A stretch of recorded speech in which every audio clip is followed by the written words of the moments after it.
I'm super happy to be here. I'm going to tell you a story, as everybody else did, and the best story I know, it's my story. So it's a story from luxury to real luxury, and you will understand why. So I started my career first I went to Los Angeles, I worked in the film industry, and then I had a chance, my family was in the textile industry. Actually, I'm dedicating this TED Talk to my father, Rudy, who's sitting here tonight, and he's the best father in the world.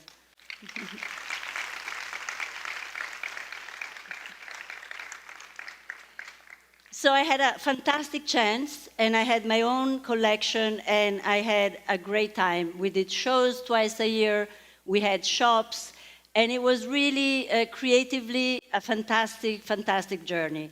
So I had also the chance to work with amazing photographers when they were at the beginning of their careers, so I could afford them. So my first photo shoot was David LaChapelle. I worked with Mario Testino, Javier Valnora, Enrique Badulescu, and many others. And so I had a fantastic chance to recognize talent when it was starting out, and I still do that. And I'll explain this with these beautiful mannequins that I have behind me. I also worked in the real luxury world. So I've been a senior design consultant for Ferragamo, Prada, Miu Miu. And then if you can actually see the dates, there's a gap between 2007 and 2017. Doesn't look good on a curriculum, but it was a good gap for me because I got to a point when I was working for a massive, massive luxury firm, and we were discussing the length of a skirt for 3 hours. They're like, I can't do this anymore. Sorry, gotta get out of here. I needed to do something that belonged to me. I needed to do something good for the environment and for the people, and I knew there was a lot of good to be done in the fashion industry. So I did something that I suggest everybody does, which is ask the cosmic energy. She will answer eventually. So I asked and asked and asked, please let me do something that will resonate with me, resonate with my ideals. Let me do good through what I know how to do. And it happened. So my life turned into this, which was and is the joy of my life, which is working with artisans all over the world. I became the creative director of the biggest fair trade organization in Europe, and I was traveling the world working with all these amazing people. A lot of them, especially in Nepal, were social entrepreneurs. Social entrepreneurs do something that I find is brilliant, and it's somewhere between capitalism and pure communism, which is they do business, they do it fairly, they pay the right amount to workers, they don't pollute, but then they dedicate a part of their profits to make the community a better place.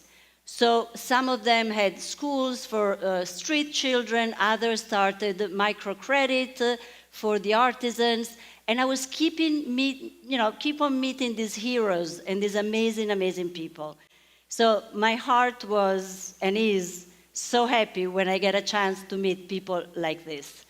This is a beautiful project I did in Tanzania, in the north of Tanzania, where the Maasai women, because they're so poor, they cut every shrub and every tree around their villages so they can turn them into green charcoal that then they sell at the market. So this NGO from Italy that operates in that area was kind of thinking, how do we stop this? This is desertifying completely. And they realized that all the Maasai have sheep, they have goat, they have a few cows, and they sell them at the market. But the hide, the leather, gets chucked away. So they're like, wait a minute, what if we set up a little place where we can treat the leather? We ask a designer, me, to design a beautiful, line of bags and accessories, and so we did. And the community stopped cutting trees and actually creating a cottage industry that gave money and skills to a lot of people in Tanzania. And the Maasai are one of the most amazing people and fun to be with. So the word got around, and a lot of brands started calling me to do collaborations in order to do, something sustainable in their operations. So here is with Moschino. They wanted to do a collection that was inspired by Africa. So I sampled wax print materials in Ghana for them, and we ended up buying 25,000 meters of this wax print. Or when Pinko called me, I was working at the time with Franca Sozzani. She was the director of Vogue Italia for 30 years. We were good friends. And Pinko wanted also to do something in Africa. So Franca and I worked for Fashion for Development, which is a UN organization that wants to bring development through fashion in emerging economies. And I decided to get inspired by population in the Omo Valley that do body painting. And from that body painting, I extrapolated these bags that have these lines on them. We brought the work to Ethiopia because we produced 45,000 bags in a small factory in Ethiopia that had to hire more and more people. And we also devolved money to the tribes that inspired us. And now, thank God, there's a lot of amazing startups. I had the fortune to work with this one, Studio 189. It's Rosario Dawson and her friend, the actress and activist, and her friend Abri Merwa, who do this beautiful collection in Ghana. And also, again, through the UN, we worked with them, we helped them, we did the first show, and now they're up and running and doing fantastic. I work with the UN a lot. We did 2 projects in Egypt that were fantastic. One was with organic cotton, and the second year we did recycled denim pre-consumer fabric, recycled in yarn. What happens is in a cutting room, when you cut clothes, 15% of the fabric falls on the floor. So we decided that let's get that pristine fabric, there's nothing wrong with it, it's pre-consumer, and go through the recycling process and create a new yarn. So nothing gets wasted. That's part of my mission. For all of this, I got a very nice recognition at the UN, a prize, Women Together Award, in New York. My father was there. It was a beautiful moment. And they've also done a beautiful retrospective of all my best pieces at the most prestigious fair for yarns for designers in Florence. So I'm getting to all this because there is a pressure from Gen Z and Gen Y, so the millennial and the Z generation, because they really want the world to change. My kids, who are basically in this area, always come to us and to me and my husband and say, it's not fair. And I'm like, what's not fair? You lived in the 80s. And I'm like, yeah. And he says, and it was fun. I mean, you messed it all up for us. Now we have a world that's going to hell. And, we will not buy things that are made in not a transparent way, that are made causing pain to people and the environment. So we have to address this, and this is our hope for the future. In this wave, there's a lot of sustainable designers that are sprouting up all over the world. They're doing fantastic creative things. This is an English designer, Bethany Williams.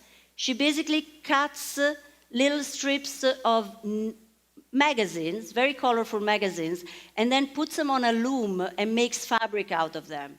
And she does it in a place, there is this textile workshop in a place that it's a community to recuperate kids that have drug abuse problems. So this is a social and environmentally viable collection. Mosh Mosh is a beautiful collection from Peru. She works with artisans in Peru, doing beautiful fabrics and doing something that I find brilliant, which is natural latex, and it's an alternative to leather. So it's basically the rubber that comes down from the trees. She then puts it on these sheets of organic cotton, and they glue together above big fires where they get smoked. So this, for me, it's fascinating. My husband and I have a dream, which is to do this project called Fashion with a Mission, where we go and film all these beautiful new designers and we document their relationship with the tradition of their country. So artisans and designers creating this synergy that is working beautifully. Nous Étudiants is a beautiful brand from Argentina, and they also do a leather-like material that is called kombucha, and it's made by fermenting tea, yeast, and sugar. And you get this gel that then dries down and it looks like leather. And nobody got killed, and it's biodegradable. Chain is another beautiful collection from Argentina, all in organic fabrics. But you might ask, all these beautiful brands, where can they sell? I mean, it's like a beautiful exercise of style. They're sustainable, but who's going to sell them? So startups like the Canvas in New York are amazing places. This kid that you see in the middle there with his partner, David Gilmartin, has started this profit-sharing idea, which is, he noticed in New York, in Manhattan, and in Brooklyn, all these commercial spaces that were empty. And he went to the landlord and said, listen, you're not doing anything with this space. Give it to me. I'll fix it. I'll put in designers from all over the world that are sustainable. And then we do a profit sharing. We're not going to pay rent, but everything we sell, you'll get a portion of it. So we'll get the canvas, and so we'll get the designers. So there's new ways that are opening up for these new designers. And the sky is the limit, literally. So I really believe in education. I'm a professor, and I've taught in many, many very important institutions, among which, of course, Chavon School of Design. And I'm very happy to say that this week we did a workshop here in Chavon where the students were asked to buy shirts, second-hand shirts, men's shirts, and to come up with beautiful creations by disassembling these men's shirts and coming up with incredibly creative ideas. So we did this in 2.5 days, which to me is absolutely fantastic. These are my students. These are the real Gen Z. They're gonna save us. One last thing, I also represent a movement called Fashion Revolution. Fashion Revolution was born on the 24th of April, 2013, when an industrial complex collapsed in Bangladesh, causing 1,138 deaths and many, many injuries. So this movement started in London from Ursula de Castro and Carrie Sommers. Our hashtag is Who Made My Clothes? So we ask justice for the 70 million garment workers that work today in the world, of which mostly are women and mostly get paid below the poverty line. When mother and father don't get paid enough and don't bring dinner home, the kids have to go to work. So unfair payment and the refusal of the payment of a living wage is the cause of child labor. So what I'm saying is that there's so much to do. And every day I do events, I talk, I teach, I design. Everything I do is because I think fashion could become an example of sustainability, an example of fairness. And I will leave you with a video of Fashion Revolution, which has won many awards, and it sums it all.